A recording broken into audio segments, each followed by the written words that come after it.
अस्सलाम वालेकुम व्यूअर्स, मैं आपका हफीज़ ताहिर और आज मेरे पॉडकास्ट में एक ऐसी मेहमान शख्सियत है जिसका ताल्लुक बराह रास्त ऐनक वाला जिन से है। और मैं उन्हें कहता हूँ कि वो एमरजेंसी एक्टर हैं और इंस्टेंट एक्टर हैं, यानी फ़ौरन से एक शख्स, फ़ौरन से एक आम आदमी आता है और कहता है मैंने एक्टिंग करनी है और वो एक्टर बन जाता है। तो वो मेरे साथ हैं, मुझे उनसे बहुत प्यार है, इसलिए मैं उनके लिए एक शेर पढ़ता हूँ कि मैं तेरा नाम ना लूँ फिर भी लोग पहचाने कि आप अपना तारुफ हवा बहार की है। और जब मैं बताऊँगा तो आप जानेंगे कि आप उनको पहले से जानते हैं और आपको उन्हें देखकर हॉलीवुड का एक फेमस एक्टर भी याद आएगा। तो मेरे आज मेहमान हैं असद भंडारा, यानी हमारे अपने देसी चार्ली चैपलिन।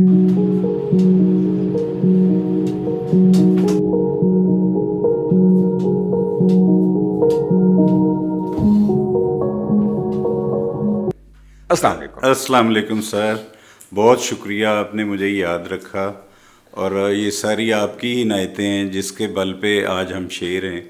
और माशाल्लाह जब से ये लक़ब आपने दिया वो मिटने को नहीं जा रहा कभी भी। मेरा ख्याल है हमारे बाद भी ये आपका देसी चार्ली मामू और हफीज़ ताहिर और ऐनक वाला जिन और उसकी सारी सौगातें वो सब ज़िंदा रहेंगी इंशाल्लाह। माशाल्लाह। और सुनाएं आपकी ज़िंदगी कैसे गुजर रही है और how are you passing your life nowadays, क्या एक्टिविटी है? बस आपको पता है कि मेरा घराना जो एक ज़मींदारा घराना है तो उसके फिर अपने कुछ मसाइल होते हैं, हम कुछ ज़्यादा रिलैक्स रहते हैं।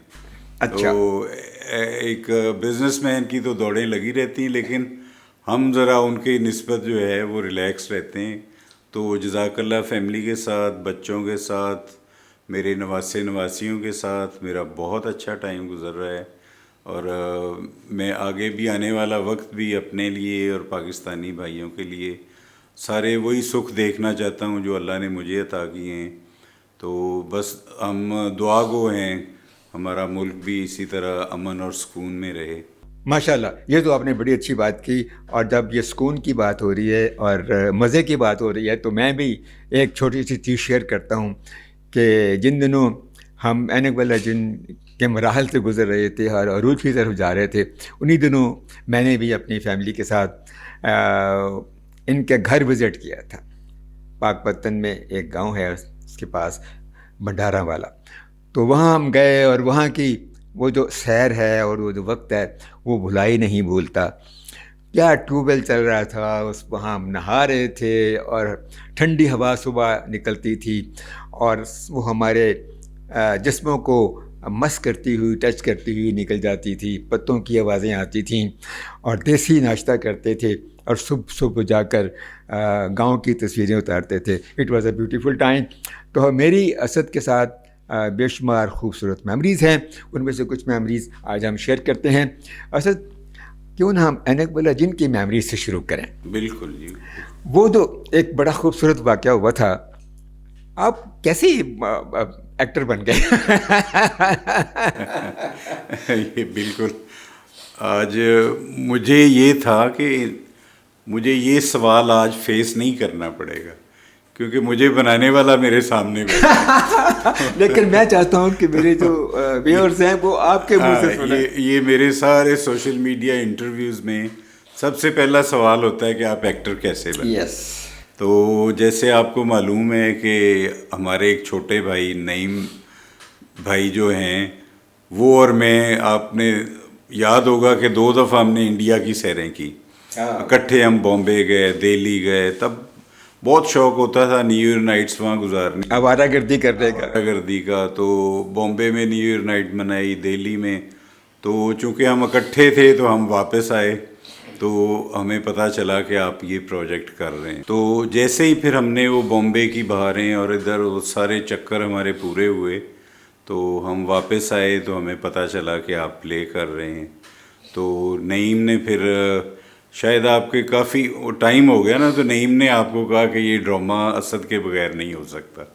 तो फिर आपने मुझे बुलाया और मैं तो अंदर से डरा हुआ था कि मैंने कभी, आपको तो पता है, कोई ऐसा एक्ट नहीं किया था। लेकिन मेरे में एक कॉन्फिडेंस ज़रूर था कि आपने मुझे 2 मॉर्निंग शोज़ में उससे पहले बुलाया हुआ था, जो कि ज़िम्मेदारा रिलेटेड, ज़िला साहिवाल था हमारा, पाकपतन ज़िला नहीं बना था। तो वो ज़िला साहिवाल का मुझे आपने एज एग्रीकल्चरलिस्ट आपने बुलाया था। तो कैमरा फेसिंग तो मुझे वो पता था, लेकिन उसके बाद जो सारी कलाबाजी हैं वो फिर मैंने खाना शुरू कर दिया। तो इस तरह से फिर आपकी मार्फत से ही मैं फिर प्ले में आया। बात ऐनक वाला जीन की हो रही है और बगैर ऐनक की हो रही है। हाँ, ये और व्यूअर्स, अब मैं ऐनक लगाता हूँ, अपना प्रोग्राम ऐनक के साथ कंडक्ट करता हूँ, क्योंकि ये ड्रामा ऐनक वाला जिन के बारे में बात हो रही है। और अगर मैं चंद लम्हे और ऐनक ना लगाता तो चार्ली मामू मुझे खुद याद कराते कि जनाब ऐनक किधर है आपकी। अच्छा, तो अब बात यह है कि जब आप वहाँ आ गए तो और मुझे मिले आके, तो मैंने नईम ने मुझसे आपकी सिफारिश की कि इन्हें एक्टर बनाना है। तो उस वक्त ऐनक वाला जीन के एपिसोड 1 का आखिरी सीन था, पायलट पायलट बन रहा था। तो फिर क्या हुआ? बस फिर आपने मुझे यूं घूरा देखा कि यार असद क्या कर सकता है, तो शायद आपके ज़हन में आ गया कि इससे मैंने चार्ली का कॉपी वो बनाना है, कॉपी करवाना है चार्ली चैपलिन को। तो फिर आपने कहा यार जाओ अफजाल साहब के पास मेकअप रूम में, तो उन्हें कहो कि तुम्हें वो हिटलर वाली मूंछ लगा दें। ये नहीं आपने कहा कि चार्ली चैपलिन वाली मूंछ, हाँ उन्होंने कहा जी हिटलर वाली मूंछ लगा दें। तो फिर वो ये मूंछ, तो फिर आप आए ऐसे ही जैसे मैं चेयर पे था, पीछे खड़े रहे, आपने कंसीव किया कि ये बंदे को क्या करैक्टर देना है। तो एकदम फिर आपने कहा कि इसके डार्क सर्कल करें आंखों के नीचे, काजल डालें, और असद तुम चार्ली चैपलिन को कॉपी करोगे। तो वो फर्स्ट एपिसोड जो पायलट था हमारा, उसमें ही मैं पास हो गया था, क्योंकि मेरा जब पूरा गेटअप हुआ था तो जो मेरे सारे सैरिश, नबील, जितने हम कुलीग्स थे, तो सब ने कहना शुरू कर दिए यार तुम्हें ये बड़ा सूट किया है, तुम्हें ये बड़ा सूट किया है। तो फिर इस्लामाबाद से भी रिकमेंडेशन आ गई। तो फिर माशाल्लाह आज तक हम बैठे हैं जी चार्ली मामू बन के। हाँ, वो जो अक्सर सीन्स होते थे जिसमें तुम गिरते थे और वो गिर के उठते थे और बैलेंस करते थे, वो लोगों को बड़े पसंद थे। हाँ, वो काफ़ी कंटिन्यूटीज़ आपने ही मुझे गाइड की थी। तो एक तो ये मेरा मुंह छिलाना था, ये मैंने सीखा। फिर मैं हर शॉट में गिरता था, फिर मैं केले खाता था, फिर मेरा एक्सेंट जो था वो इंग्लिश था। तो ये तकरीबन 5 चीज़ें जो हैं ये, फिर मेरी वॉक जो चार्ली चैपलिन वाली टेढ़ी टांगें करके चलना, उसको कॉपी करना, एक वो था। तो ये माशाल्लाह फिर जब एडॉप्ट हो गई तो फिर जब भी मैं गेटअप में आता था तो मुझे लगता था मैं नेचुरली चार्ली चैपलिन ही बन गया हूँ। अच्छा, वो जो डायलॉग था वो केलों वाला और चाय वाला, वो तो ज़रा सुनाए, कैसे बोलते थे आप? वो तो बच्चे मुझसे छीना झपटी, और आपको याद होगा रेमू बाबा सेट पे भी कोशिश करते थे, अगर जकूटा आ गया उसने भी कहना चार्ली मामू एक केला मुझे दे दें। तो बच्चे मोहतर अजलाल उन्होंने खासा, वो हर वक्त हम शगल में ही लगे रहते थे। तो फिर मैंने वो बच्चों से अवॉइड करना, उन्हें मैंने कहना हम तो चाय में केला डबो डबो के खाएगा, वो भी अकेला खाएगा, बच्चा केला नहीं खाता है। मुझे तुम्हारा एक सीन बड़ा पसंद है, मैं चाह रहा हूँ कि उसका मुकालमा तुम सुनाओ। वो मैं अक्सर, मुझे याद भी आता है वो सीन, कि जब वो कोई बर्तन टूट जाता है तो तुम कहते हो कि तोड़ दिया, फिर कहते हो जोड़ दिया। वो ज़रा कैसे कहा था? That was funniest scene. वो तो एक एपिसोड में तोड़ा था तो अगले में जोड़ा था। तो वो तो कोई 15 डेज का जो गैप है वो पब्लिक हंसती ही रही थी। तो उसमें वो शायद जल्जला आता है या नहीं, हमारा नस्तूर जिन वो गिलास को जानबूझ के गिरा देता है, तो जैसे ही टूटता है तो मैं बस साथ डांस कर रहा होता है, मैं कहता तोड़ दिया। तो ये पूरा वीक ऐसे गुजरता है। तो अगले सीन में आता है कि वो दोबारा से वो वैसे ही लाइव आ जाता है गिलास। तो फिर मेरा शोर होता है, पूरे घर में भाग रहा हूँ, मैं कह रहा हूँ जोड़ दिया। मुझे वो सीन बड़ा पसंद है। बिल्कुल। या वो गोरीले वाला, वो जो यूं करके मारता है हाथ सीने के ऊपर, और वो बड़ा ज़बरदस्त सीन था जिसमें हमारे अंदर कोई रूह आ जाती है, या पता नहीं जिन्न आ जाता है, या क्या ज़ुकूटा आ जाता है, ऐसा कुछ था एक सीन, वो बड़ा अच्छा था। वो भी, और एक जो वो सोफे पे मैं लेटा हूँ तो मेरी पॉकेट में से कतूरे निकलते हैं छोटे, हाँ, वो बड़ा ज़बरदस्त था। वो बहुत ज़बरदस्त था। उसमें तो फिर वो पूरा पूरा माशाल्लाह इन्वॉल्वमेंट थी। तो मैं एकदम हाथ मारता हूँ, मैं देखता हूँ कि बच्चा उधर से छोटा सा कतूरा मेरी जेब में से आ जाता है। वो सारा मैजिक ही होता है, सारा नस्तूर की वजह से। तो फिर मैं एकदम चीखता हूँ बेड पे बैठा हुआ उधर ही, कतूरा कतूरा कतूरा कतूरा। तो ये यही चंक्स जो हैं वो एक एक एपिसोड के वो मास्टर सीन बन गए थे। तो थोड़ा सा अगर हम आपके बचपन की तरफ चलें कि बच्चों के ड्रामे में काम करना और बचपन गुजारना, इनमें क्या रेलेवेंस नज़र आती है, और ये बचपन कैसे गुजरा? हाँ जी, ये फिर बड़ी गहरी बात, बहुत पीछे ले जाती है आपको। तो हर एक के सर्कमस्टांसेस ज़रा डिफरेंट होते हैं। तो मैं जब 4-5 साल का था तो फादर की डेथ हो गई। तो उसके बाद फिर मैं अपनी मदर और बहन के साथ ही बड़ा हुआ। तो उस दौरान में हमारी शरारतें ज़रा आजकल के बच्चों से बहुत डिफरेंट थी। तो तब हमारा माहौल ये होता था कि हमने पतंगबाजी भी कोई मना नहीं थी, कोई कुछ नहीं था, ना कोई ऐसी डोरें थी, ना कोई ये था कि किसी की जान को ख़तरा है। तो हमने खुल के पतंगबाजी भी करनी। अब वाले बच्चों को तो शायद पता नहीं, हमने बांटे भी खेलने, हमने कॉइन्स के साथ भी खेलना, हमने वो अड्डा खड्डा और चारी वो लगा के काट के वो काने, तो उसकी वो चारी बना के वो हमने खेलनी। तो इस तरह की गेम्स होती थी। लेकिन उसमें फिर आपको थोड़ा पेरेंट्स का भी जो है वो एहसास साथ साथ ही रखना होता है कि वो ये भी ना कहें कि आप अपने आपे से बाहर ही हो गए। तो बड़ा अच्छा बचपन गुजरा माशाल्लाह।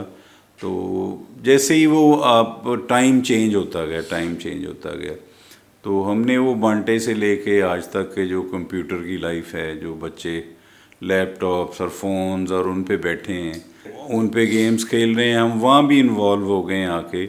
लेकिन शुक्र है, मैं समझता हूँ कि हमारे वाला दौर बहुत अच्छा था। बच्चों को बाहर खेलना, भागना, ग्राउंड्स में जाना, ये चीज़ बच्चों में बहुत ज़्यादा थी। सभी ये चीज़ enjoy peaceful and simpler time. Peacefully, कोई ऐसा ख़तरा नहीं होता था। तो अब तो बहुत सारे बैड इफ़ेक्ट्स हैं। बच्चों के पोस्टर्स चेंज हो रहे हैं, ख़राब हो रहे हैं फ़ोन्स देख के, और अपनी टैबलेट्स पे बैठे होते हैं, उनके जेस्चर सारे, आंखें ख़राब हो रही हैं। और मैं समझता हूँ उनकी हाइट पे भी फ़र्क पड़ेगा डेफिनेटली। लर्निंग एबिलिटी ख़राब हो रही है। हाँ, वो ख़राब हो रही है, वो लकीर के फ़कीर हो रहे हैं जो वहाँ आ रहे हैं। अब एआई आ गया है तो उसने, और भी मैं तो समझता हूँ दैट इज़ वर्स्ट थिंग।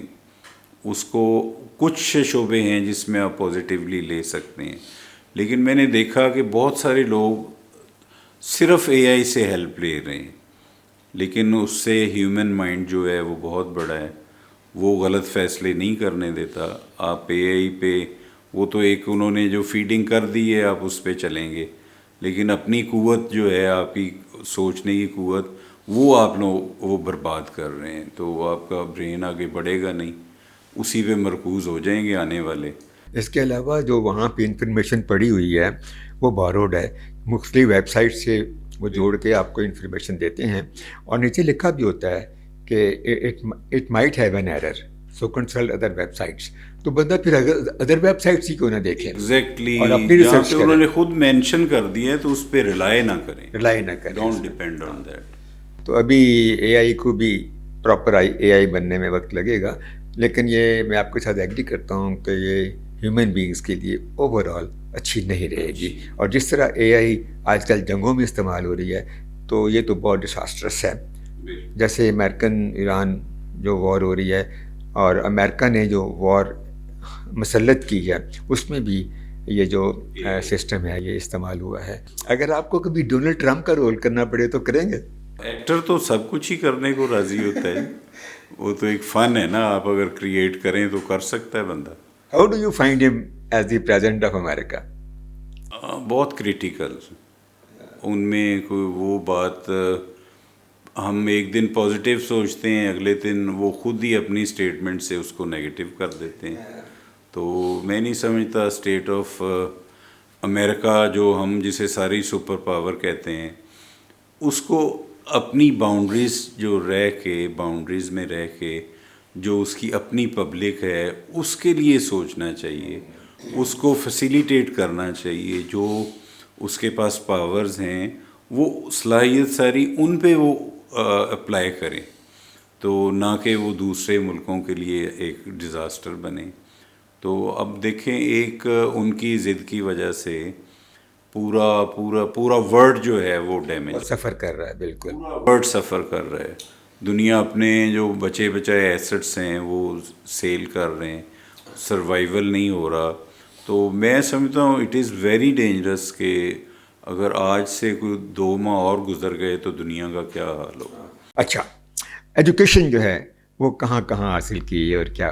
मैं शुरू में पाकपतन शरीफ ही, अच्छा, वहाँ मेरा 5th तक मैंने इस्लामिया हाई स्कूल, वहाँ 2 ही स्कूल्स हैं अच्छे, अब तो खैर प्राइवेट बहुत आ गए, लेकिन तब इस्लामिया हाई स्कूल वो इंग्लिश मीडियम था ऑलमोस्ट, और गवर्नमेंट स्कूल एक था।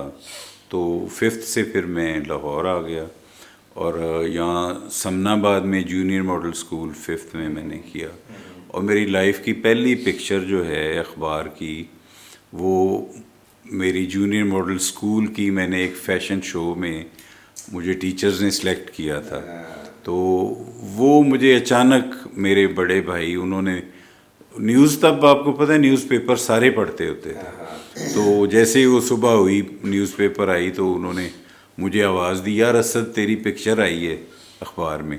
तो मुझे आइडिया नहीं था, मैं आई वॉज टू यंग, तो मैंने सोचा नहीं था अखबार में भी आ जाएगी। तो उसमें मैंने फिर वो एक लाचा बांधा हुआ था लाल, अरे वाह, ग्रीन और लाल लाचा और देसी जूती, और वो पूरा मुझे एक गांव का उन्होंने जैसे दूल्हा होता है वो गेटअप मुझे मिला हुआ था। तो वॉक हमने स्टेज पे की थी। इसका मतलब है कि कुछ ना कुछ जरासीम थे अदाकारी में शुरू से।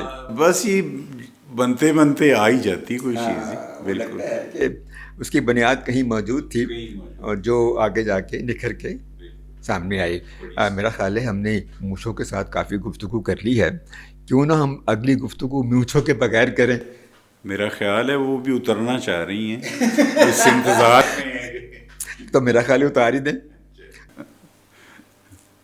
लेकिन जी यहाँ पे किस्सा तमाम होता है चार्ली मामू का।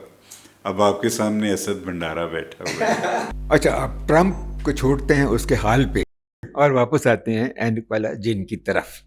उसमें हम देखते हैं, और मैंने कॉन्शियसली ये काम किया कि ऐसे लोगों को रखा जिन्होंने पहले या तो काम किया नहीं हुआ था या बहुत कम किया हुआ था, और कुछ तो बिल्कुल फ्रेश थे, लाइक नबील अहमद गहीर, जिसने बाप का रोल किया। He was a graduate from university of engineering and technology Lahore. और फिर अजलाल बुखारी, ठीक है, और फिर मुअत्तर, इन्होंने भी पहले कोई इनकी अपीयरेंस बिल्कुल नहीं थी, सिर्फ एक सैरिश थी जिसका एक्सपीरियंस था। वो भी बड़ा सोच समझ के रखी कि इस पूरे गैंग में एक एक्सपीरियंस आर्टिस्ट ज़रूर होना चाहिए जो बाकियों को कैरी करके लेके जाए। तो आपको कुछ याद आती हैं चीज़ें अजलाल की, मुअत्तर की, तो बताएं। अजलाल और मुअत्तर माशाल्लाह हमारा एक वो सुनहरी बाब हैं बच्चे दोनों। उन्होंने जो कुछ उन्होंने ऑन सेट, और आपको याद है मुअत्तर साहिबा तो माशाल्लाह हमारे डायलॉग भी हमें याद करवाती थी। तो उन्हें माशाल्लाह बुखारी साहब, अल्लाह उनको जन्नत में जगह दे, उनकी तरफ से इनहेरिटेड वो थे बच्चे। तो जो बिल्कुल ही फ्लैट थे, मैं समझता हूँ वो, आप एक नाम भूल गए हैं, शहजाद कैसर, हमारा ऐनक वाला जिन, फारूक भट्ट खलाई चीफ जो बना, बिल्कुल, फारूक भट्ट का पहले कोई काम नहीं किया, कोई काम, मैंने कोई काम नहीं किया था, नबील ने कोई काम नहीं किया था, सिर्फ सैरिश, मुन्ना लाहौरी और हसीब पाशा, ये 3 लोग थे। बाकी तो करैक्टर्स आते जाते रहे, लेकिन परमानेंट ये 3 लोग हमारे ऐसे थे जिन्होंने एक्सपीरियंस पहले भी जिन्होंने किया। तो मुअत्तर और अजलाल ने हम सब को सब वो मेन हमारा जो आपके ऐनक वाला जिन का मेन हीरो है, तो वो तो घर में मुअत्तर और अजलाल ही है ना, ये दोनों। और वो इतने प्यारे बच्चे, और माशाल्लाह वो अभी तक वो इतने ताबेदार हैं दोनों, इतने वो मुझे बिल्कुल यही लगता है कि मेरे वो सगे भांजा भांजी हैं, हमें कोई फ़र्क नहीं नज़र आता। उनकी मदर जब बाजी सेट पे आती थी तो उनकी भी बहुत कंट्रीब्यूशन है। वो मुअत्तर को पढ़ के स्क्रिप्ट सुनाती होती थी एक दफ़ा ही आई थिंक, तो मुअत्तर हमारी लाइनें भी याद रखते हैं। कभी मेरे से कोई मिस हो गया तो उसने नहीं नहीं मामू आपकी ये लाइन है। और फ़ारूक भट्ट माशाल्लाह अक्सर ही भूलता था, तो उसकी लाइनें और जो और भी वो की तो 40-40 टेके हैं। कुछ लाड उसको जो जगा के लाना घर से, कुछ लाडले हमारे आर्टिस्ट थे बीच में, जिनमें से फारूक हम भेजते थे, जाओ भाई उसको देख के आओ, उठा नहीं, आया नहीं, ये नहीं, वो नहीं। बिल्कुल बिल्कुल इस मौके पे आसिम बुखारी साहब को याद करना बहुत ज़रूरी है। बिल्कुल बिल्कुल, अल्लाह उनको जन्नत में जगह दें। वो भी एक बहुत से लोगों के उस्ताद भी थे वो। हाँ। उन्होंने बच्चों को बहुत को एक्टिंग सिखाई भी है, और वो एक दरवेश आदमी थे। क्या जो बात सबसे है। बड़ी बात है, दरवेशी। अदाकारी भी की, दरवेशी भी की, शायरी भी की।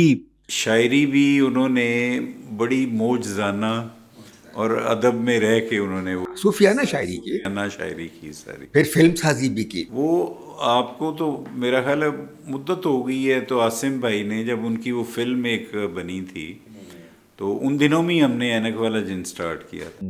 तो उनसे मैं जाके जब मिला पहली दफ़ा बच्चों के साथ, तो उन्होंने अजलाल को कहा, ओए असद भंडारा जो है, अजलाल मेरी अगली फ़िल्म का हीरो है। तो मुझे उन्होंने कहा, असद तुम बेटा मेरे हीरो हो गए इंशाल्लाह। लेकिन हार्ड लक ये हुई कि उनकी वो फिल्म नहीं चली, हाँ, नाकाम हो गई। नाकाम हो गई। तो वो शायद वो चलती तो वो उनका ख्वाब भी वो पूरा होता, और मैं भी शायद किसी और जगह पे काम कर सकता।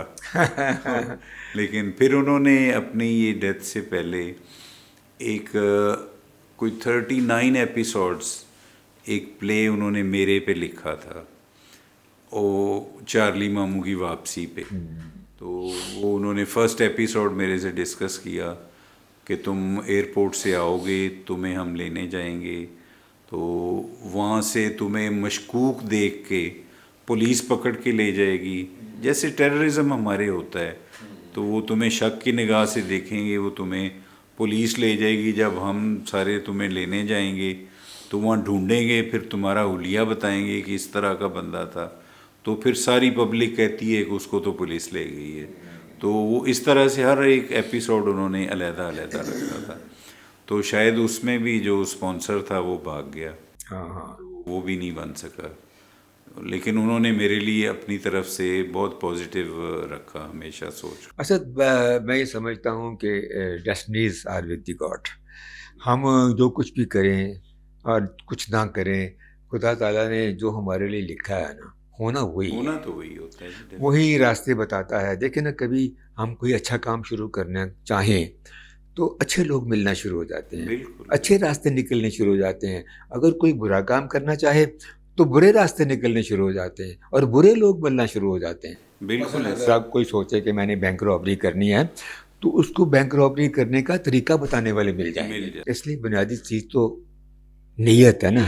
इतने सारे एक्टरों के साथ काम किया, फारूक का जिक्र हो गया, मोहतर का, अजलाल का, सैरिश के साथ कैसा ताल्लुक़ रहा और किस तरह आपने काम किया? हाँ, सैरिश माशाल्लाह सेट पे ही पहली मुलाकात हुई थी जब हम आए हैं ड्यूरिंग रिहर्सल्स। तो सैरिश बहुत अच्छी सादा अल्फाज में कि वो मिलनसार ख़ातून, और जिससे उसने रिश्ता पैदा कर लिया है, फिर उसके लिए उसने वारी वारी जाना है, उसको कभी दुख नहीं होने दिया। तो मेरे साथ तो उसका बिल्कुल ऐसे हम जैसे प्ले में बहन भाई थे, वो इस तरह सगे बहन भाइयों की तरह फिर हम रहना शुरू हो गए। सैरिश मेरी तरफ ही रही, आपको पता ही है। तो मेरी रिकमेंडेशन पे ही सैरिश ने शादी की, आगे माशाल्लाह अब उसके बच्चे हैं, वो अमेरिका में सेटल है, बच्चे भी उसके अब यूनिवर्सिटीज़ में जा रहे हैं। तो उसकी शायद वो पॉजिटिव थी, तो वहाँ तक अल्लाह ने उसको पहुँचा दिया कि उसकी फैमिली अब वेल स्टेब्लिश है।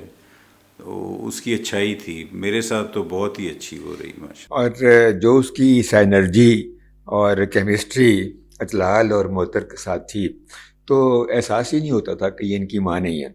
ऐसे रियल मदर वाली उसकी वो फीलिंग्स आती थी। और मेरे साथ जितने उसके इमोशनल जैसे होते हैं, वो उसने जब रेमू बाबा को कहना, रेमू भाईजान को उठो ना, चाय बना के दो। तो ये जो चीज़ें वो बिल्कुल ये ऐसे ही वो शो होती थी कि वो दिल से कह रही है यस, लगता कि था दिल मेरा से भाई बैठा है, वो इतनी देर से मांग रहा है, तुम उसको चीज़ दो ला के। तो रियलिटी बेस्ड वो सारी चीज़ें हमारे जो ऐनक वाला जिनके घर में जितना शूट होता था, और वो जितने ही हमारे वो डायलॉग्स वो बिल्कुल रियलिटी बेस्ड ही लगते थे, सारे करैक्टर रियल लगते थे। व्यूअर्स, इंशाल्लाह बहुत जल्द मैं सैरिश भी मेरी मेहमान होंगी और आप किसी पॉडकास्ट में मेरे साथ देखेंगे। और अगर वो लाहौर में हुई तो मेरे स्टूडियो में, अगर मुझे अमेरिका से उनका इंटरव्यू करना पड़ा तो फिर हम जूम पे उन्हें लेंगे ऑनलाइन और इंटरव्यू रिकॉर्ड करेंगे, फिर आपको दिखाएंगे। और जिस शख्स ने उनके खामद का रोल किया था, वो उनकी उम्र में छोटा था और बिल्कुल ही नौजवान था। वो उस वक्त university of engineering and technology का स्टूडेंट था, मुझे यहाँ तक याद पड़ता है। और एक आध किताब भी वो तसनीफ़ कर चुका था और किसी नौजवानों के प्रोग्राम में मेरे पास आया था। तो जब ये ड्रामा शुरू किया तो मैंने उसे बुला लिया। अब परेशानी ये हुई है सर कि उसको मैच कैसे कराएं सैरिश के साथ। फिर मैंने उसे फ्रेंच कट लगवा दी और एनक लगवा दी। हाँ, नहीं बड़ी सूट की उसे। तो फिर वो और he is a very fine person. Very fine person. वो अभी तक राब्ता होता है तो वो बड़ी मोहब्बत से बात करता है। नबील से भी आपकी मुलाकात हम ज़रूर कराएंगे। जो नबील का मेरे साथ रवैया था वो भी कितना नेचुरल लगता था। हाँ बिल्कुल, हमारा आपस में जेलस होना एक दूसरे। बड़ी एनर्जी थी। हाँ, वो बड़ा बड़ा ज़बरदस्त वो सीन लोग पसंद करते थे। कोई जकूटा के साथ कोई वाक़या सुनाए अपना दिलचस्प किस्म का। जकूटा भी वो अल्लाह वाला ही बंदा था जी। अल्लाह उसको जन्नत में जगह दे। हर एक से मुखलिस थे वो, हर एक से। और मेरे से तो वो इतनी तवक्को रखते थे कि सारे केले मैं उन्हें खिला दूंगा। शायद उनको वो डायबिटिक भी थे, लेकिन उन्होंने मेरे साथ रूठ जाना ऐसे, मियाँ साहब कट्टी आपसे। मैंने कहा ना क्या हुआ मुन्ना भाई, तो यार मेरे लिए केले नहीं रखे। तो फिर मैंने स्पेशल अंदर वाली पॉकेट में उसके लिए 2 केले छुपाने कि सीन ख़त्म होने के बाद ये मुन्ना की अमानत है। तो उसके बच्चे आगे माशाल्लाह आजकल वो जो हसीब ने उनको आसरा दिया हुआ है, स्टेज शो जो अलहमरा में होता है, तो वो मैं समझता हूँ हसीब भाई ने बहुत पॉजिटिव उसके लिए सोचा है। वो बच्चे वहाँ पे स्टिल माशाल्लाह वो बाप का नाम रोशन करने में लगे हुए हैं। आपको मैं जकूटा की कास्टिंग का वाक़या सुनाऊँ कि जकूटा को मैंने कास्ट कैसे किया। जकूटा यानी ऑफकोर्स मतलूब रहमान नाम था और मुन्ना लाहौरी के नाम से मशहूर थे उस वक्त। तो ये फिल्मों में छोटे छोटे रोल करते थे और अनऑफिशियल असिस्टेंट होते थे प्रोड्यूसर के, और चाय वाय भी पिलाते थे सेट पे। तो जब रोल आया ना जकूटा जिन का लिखा हुआ ए हमीद साहब की तरफ से, तो मेरे जहन में क्लिक हुआ कि उसको बुलाते हैं। अच्छा, उसको बुला के जब मैंने कास्ट कर लिया तो ए हमीद साहब की मुझसे झगड़ा हो गया। अच्छा जी। ए हमीद साहब ने कहा कि ये जो जकूटा जिन जो मैंने कंसीव किया है, ये तो इंतहाई ताकतवर जिन है और ये 6 फुट का होगा और उसके ऊपर बोदी होगी और ये होगा और पेट निकला होगा, ये आपने किसको कास्ट कर लिया? मैंने कहा हमीद साहब, वो जिन जो है उसे उस जिन को लोग देख चुके, बगदाद का चोर और फलां और ये और वो। मैंने कहा आप मुझे एक एपिसोड चलने दें, यूनिक जिन, ठीक है ना। तो फिर जब एक ही एपिसोड चल गया तो बस फिर हमीद साहब उसके दीवाने हो गए। दीवाने, बिल्कुल। और एन हमीद साहब had to cut a sorry figure, फिर उन्होंने मुझसे माजरत भी की। तो इस तरह जो डायरेक्टर का विजन होता है ना, वो राइटर से मुख्तलिफ भी हो सकता है। हो सकता है। अच्छा, हसीब पाशा जो है उसको आप कहाँ रिलेट करते हैं as an actor? Multi characters, वो एक बंदे में लगता है कोई 200 करैक्टर हैं, उसे आप जो टास्क दे दें वो बिल्कुल उस पर पूरा उतरता है और वो मनवा लेता है अपना आप कि ये करैक्टर आपने मुझे दिया है। तो उसको माशाल्लाह कुछ हमें अवार्ड्स की कमी है सबको, मैं समझता हूँ, लेकिन नसीब डिज़र्व करता है, उसको भी अवार्ड मिलना चाहिए। और अगर मुन्ना लाहौरी चला गया है तो उसका भी हक बनता है। मैं तो समझता हूँ कि मुझे अगर सबसे ज़्यादा खुशी है ना कि मैंने किसी को बिल्कुल सही कास्ट किया है तो वो हसीब पाशा, क्योंकि उसको जब मैंने कास्ट किया था तो वो भाग रहा था कि नहीं नहीं नहीं, मैंने नहीं करना, मैंने नहीं करना, मैं तो यहाँ हीरो बनने आए हैं और ये तो क्या यूँ कर रहे हैं, वो कर रहे हैं, लगा रहे हैं मुझे, मेरा चेहरा छुप जाएगा वगैरह वगैरह 100 इनिबिशंस। लेकिन मैंने कहा नहीं, तो फिक्र ना करो, इसमें मार्जिन हैं, तुम बेशुमार करेक्टर करोगे। तो फिर मैंने उसे इस तरह फंसाया बिल्कुल बिल्कुल, एंड ही आपने प्रूव्ड ठीक। इट। तो इसके अलावा निसार भट्ट ने जो रोल किया वाह, वो भी क्या बहुत बात। एडमायरेबल है। और हसीब पाशा के जो थी मंतर, गुम गुम गुमा चुम चुम चुमा कचुकुमा कचुकुमा कचुकुमा, चलचा चक्री बिन बिन बकरी, चुड़ैल नहीं तू डैन है मेरी प्यारी बहन है। हाँ क्या अच्छा वो सारी चीज़ें। फिर वो जो शोनियाँ शादियाँ पालियाँ, वो कमाल। और फिर वो करेक्टर क्रिएट भी कर लेता था, जैसे वो पोपा रपड़ी का करेक्टर, वो लिखा हुआ नहीं आया था, वो सारे उसने मंत्र खुद उसने क्रिएट खुद किया ही था। बनाए। मंत्र सारे उसके होते थे। और लेकिन मुझे आज तक समझ नहीं आई कि निसार भट्ट छोड़ कर क्यों चला गया बीच में से। एक बात आपके लिए भी करना चाहता हूँ, मुझे लगता है टाइम शॉर्ट ना हो जाए। वो बात ये है कि जैसे मैं या मेरी पूरी कास्ट आपके साथ कंफर्टेबली हम काम कर जाते थे और खुशी महसूस करते थे कि यार हमें कोई परेशानी नहीं है। वरना दूसरे डायरेक्टर्स कहीं, शायद आप और मैं एक दफ़ा कोई ऐड के लिए गए थे या कुछ ऐसा था सीन कोई आउटडोर में, तो उसने मुझसे वहाँ पे कुछ दूर कोई ट्यूबवेल चल जाता था बार बार, उसकी आवाज़ आती थी तो रीटेक होती थी।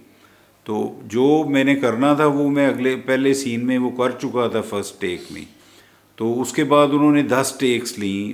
वो ख़राबी तो उस आवाज़ की वजह से आती थी, लेकिन मुझे वो डायलॉग आपका याद है कि आपने उसको जाके कहा कि तुम्हारा जो मतलब था वो तो असद कर चुका है, तो तुमने अब उसका तेल निकालना है, बार बार रीटेक क्यों, तुम टाइम ज़ाया कर रहे हो। तो इस तरह की हमें कोई प्रॉब्लम नहीं हुई कभी सेट पे। मुझे यूँ लगा कि हम फ्रेंडली घर में बैठे हैं, एक यूनिट हैं हम। तो आपको तो याद होगा, मैं तो ऑलमोस्ट सिंगल टेक में ही हम वो सारा काम हम पहली कर टेक लेते ओके होती थी थे, हम पहली सबकी। टेक ही। तो आप कभी नहीं, आपने हमें एक्स्ट्रा हैसल में डाला कि यार वहाँ मुंह यूँ हिलाओ और वहाँ यूँ मुंह टेढ़ा करो या ये करो वो, क्योंकि नेचुरल एक सीन हो रहा होता है, वही डिमांड होती है, वो पूरी हो जाती मैं है। तो देखिए, मैंने तो पूरी जिंदगी कभी किसी को डांटा ही नहीं नहीं, और बड़ी कंफर्टेबली काम किया लोगों के बिल्कुल साथ, यही सर्व तरक्की, करके और इतना ज्यादा काम किया। यही तरक्की और कामयाबी की वजह भी यही है। Patience, resilience, consistency. कोई नहीं यार, ह्यूमंस है ना, भूल सकते हैं, कैमरामैन भूल सकते हैं, कोई भी भूल सकता है, कोई भी। वो इसमें कोई इश्यू नहीं होता। तो इस तरह ही काम करना चाहिए। बड़े बड़े एक्टरों के साथ भी किया, 50 मिनट के सीरियल भी किए, कभी फ्लेयर अप नहीं हुआ। और मेरे ड्रामों की परफॉर्मेंसेस देखें लोगों ने कितनी कितनी अच्छी की हैं। कितनी, इसके अलावा आपने म्यूजिक के जितने ही प्रोग्राम किए हाँ, सारे सुपर हिट। खूबसूरत की है, दिल लगा के किए और ऐनक वाला जिनके साथ साथ किए। फिर आपने माशाल्लाह जो एक फोटोग्राफी में पाकिस्तान के नंबर 1 होने का सबूत, हिज फर्स्ट फ्लाइट मुझे याद है, वो आपकी पिक्चर माशाल्लाह पाकिस्तान में नंबर 1 आई थी। बनाई थी। तो ये सारे एजाज़ हैं आपके लिए, अल्लाह ने आप में बिल्ट इन ये सारा कुछ रखा हुआ है। वो अवार्ड मिला, उसके बाद फिर लोक विरसा से 2 अवार्ड मिले और 6 अवार्ड नेशनल प्रेस ट्रस्ट से मिले। तो ये शौक़ मेरा अब भी जारी है और कैमरे के बगैर तो मैं आधा हूँ। हाँ, कुछ लोग तो रह ही गए, फरूक भट्ट की बात होगी लेकिन एनी की बात तो हुई नहीं। हाँ, एनी, फिर शबनम मजीद भी हमारी प्लेटफॉर्म की सिंगर थी, उमेरा अरशद भी, तूफानी नागन, तूफानी नागन, ऐसे तो कई करैक्टर्स हैं, कई माशाल्लाह करैक्टर। मकड़ी चुड़ैल। और बिल्कुल, और वो भी मुझे टाइम याद है जब आपके पास कवि खान या बड़े आर्टिस्ट आके बैठते थे हमारे बैठे हुए रूम में, आपको कहते थे यार हफीज़ वो यार एक एपिसोड ही सादे तो करवा। हाँ बिल्कुल। तो ये इससे बड़ी ऑनर की बात क्या है कि इतने मोस्ट सीनियर लोगों की ऐनक वाला जिन एक ख्वाहिश बन गया था कि यार हमें भी रख लो एक और ऐसे ऐसे एक्टर मुझे मसलन जैसे अब फरियाल गौहर ने कहा कि हफीज़ साहब मुझसे कुछ चुड़ैल का रोल ही करा लो। बिल्कुल ये शहनाज शेख ने माशाल्लाह इतनी बड़ी स्टार है, उसने मुझे कहा कि मैं भी तुम्हारे ड्रामे में कोई रोल करना चाहती हूँ। तो इस तरह ये सारी चीज़ें मुझे याद हैं। और फिर फिरदौस जमाल एक दिन हमारे सेट पे आया आप उनके बच्चे और साथ देखो थे। वो कहने लगा कि मेरे बच्चों ने मेरे ड्रामों के ऊपर ऐनक वाला जिन रिकॉर्ड कर लिया है। उन्होंने आके मुझे बच्चों से मिलवाया, उन्होंने कहा यार आप लोगों ने हमें बसूड़ी डाली, लोग हमें देखते हैं, हमारे बच्चे कहते हैं इन्होंने आपको देखना है। हाँ। तो चार्ली मामू इनको सेट पे बिठाओ, मेरा उधर शूट हो रहा है तो इनको अपनी शूटिंग यार दिखाना।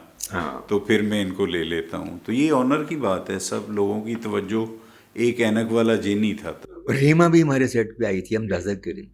तो इस तरह लोग विजिट भी करते थे और अल्लाह ताला ने हमें माशाल्लाह बड़ी इज्जत दी।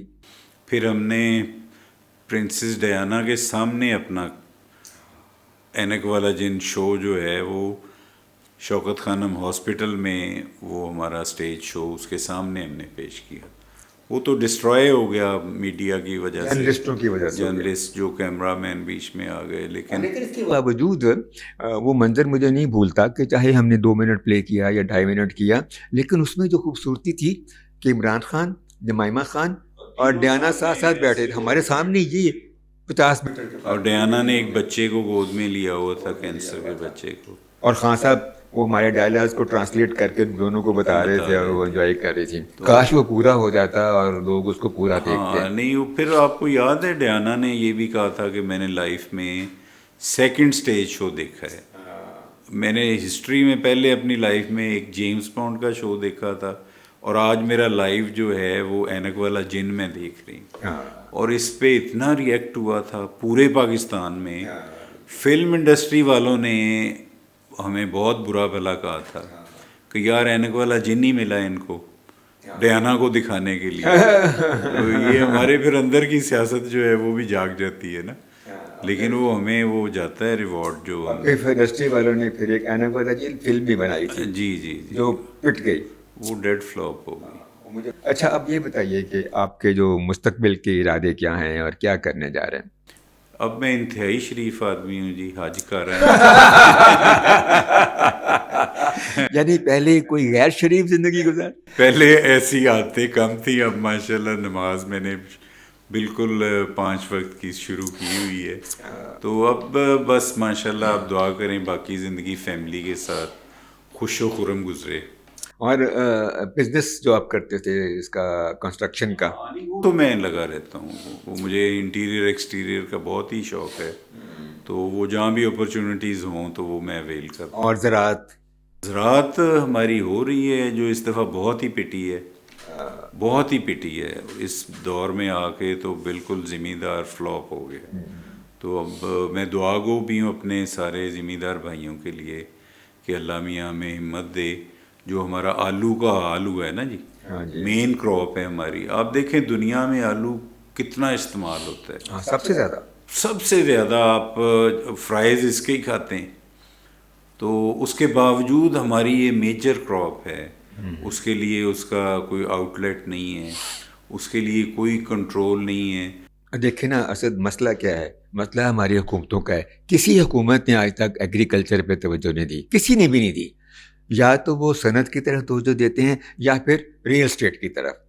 जरी ज़मीनों के एकड़ हाउसिंग स्कीम में खर्च हो गए। बिल्कुल। और बड़ी फर्टाइल ज़मीनें ज़ाया होगी। पॉलिसी मेकर्स हमारे ऐसे नहीं सोचते। आपको कौन सा इंडियन एक्टर पसंद है? एक मेरा उस्ताद था चार्ली चैपलिन, उसके बाद राज कपूर। तो राज कपूर मुझे बहुत ही फैसिनेट करते हैं। उनकी फिल्म मेरा नाम जोकर, उसके गाने, तो वो तो मेरे लिए एक आइडियल बंदा है। आपने कभी गौर किया है कि राज कपूर ने सारी ज़िंदगी चार्ली चैपलिन को बेचा? यही मैं कह रहा हूँ, शायद मेरा उससे उन्स भी यही है। आरा में देख लें आप, मेरा नाम जोकर में देख लें। बिल्कुल बिल्कुल।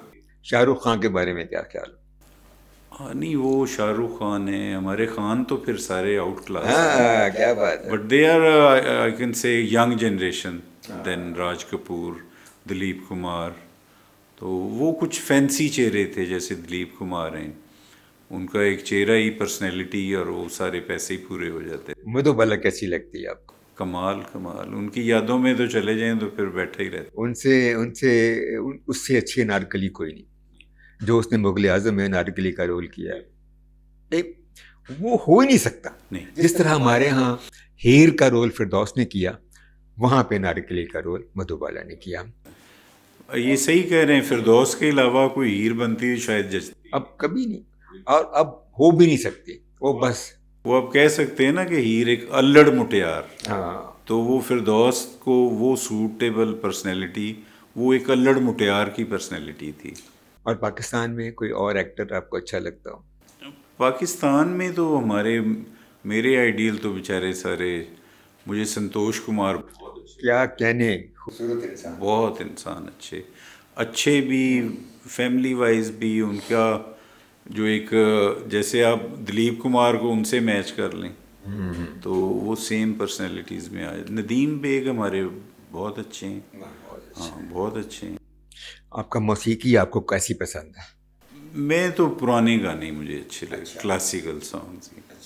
तो उसमें फिर यही हो जाता है कि हम इंडिया ही चले जाते हैं, जो पुरानी यादें सारी मरना जहाँ, जो आप वो सुनते हैं तो फिर आप एक लय में बह जाते हैं कि आप उसका एक करैक्टर हैं, तो उसके एंजॉय करने का, आप कॉफ़ी पी रहे हैं और वो सुन रहे हो और उसमें डूबे हो कि आप ये करैक्टर आपका ही है जो गाया जा रहा है।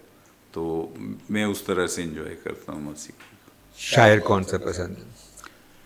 शायर हमारे एक इंडिया के बड़े अच्छे थे, हसरत जयपुरी। अच्छा, मेरा नाम जोकर के गाने भी मोस्टली उनके लिखे हुए हैं, और उनको शायद राज कपूर ने ही चांस दिया था अपनी पहली फिल्म में। और जिनमें उनका जो हॉट फेवरेट है, बहारो फूल बरसाओ मेरा महबूब आया, अच्छा, ये उनका लिखा तो ये भी हसरत जयपुरी साहब का है। अच्छा, तो बस वो आउट क्लास, उनके जितने गाने हैं वो सारे मोहब्बत पे फोकस हैं, सारे मोहब्बत और रोमांस, सारा जो है वो हसरत जयपुरी के। मोहब्बत आपके नज़दीक क्या है?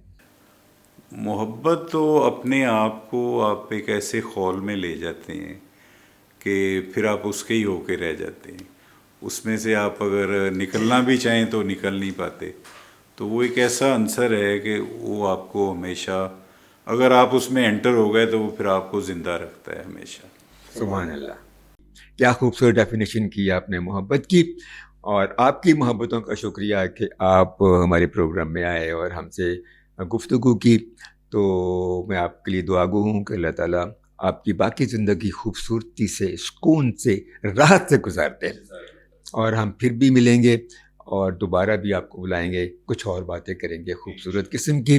तो व्यूअर्स, अगर आपको ये प्रोग्राम अच्छा लगा हो, और यकीनन अच्छा लगा होगा, तो लाइक शेयर सब्सक्राइब कीजिए और इसको फैला दीजिए अपने दोस्तों में, ताकि वो भी चार्ली मम्मू को, यानी असद भंडारा को, दोनों रूपों में देखें मेरे इस पॉडकास्ट में और बार बार देखें। आपका बहुत शुक्रिया। पाकिस्तान, पाइंदाबाद।